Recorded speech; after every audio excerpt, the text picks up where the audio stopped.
Hierdie poort is net vir prefekte, onderwysers en belangrike persone. Die hoi polloi soos aan narcisse en gewone matrieks is daardie kant.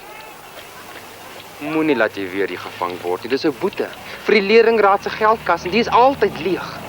Dol leeg. Begryp jy? Ja, natuurlijk. Oulik. Alleroe. Waar ding is gaan jy? Ek sê jou die hek is daar. Jy bedoel ek moet al die pad omstap. 'n Halwe woord, jy weet. Buitendien daar is 'n komiteetjie vir die nuwe laaitjies om julle 'n bietjie tuis te laat voel. Begryp jy dit?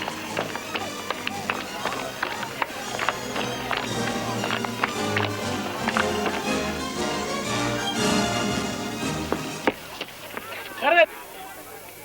Kyk wie ons hier! Ah, amper hardebaard, né? Kalm nou!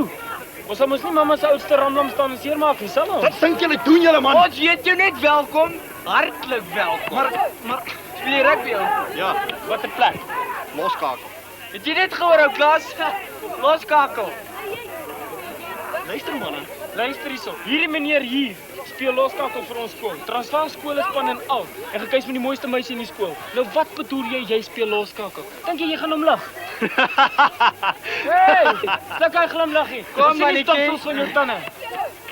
Hier is 'n maatjie. Kom, julle twee gaan nou 'n bietjie vir ons die wet sing. Kom saam. Sing nou vir jou boereplaas op Mimi Kort se wysie. Kom, sing! Hey, het jy my gehoor? Sing! Sing julle! Dit is Mimi Kort se wysie. Hey, wat is Mimi Kort se wysie? Wag man. Dit is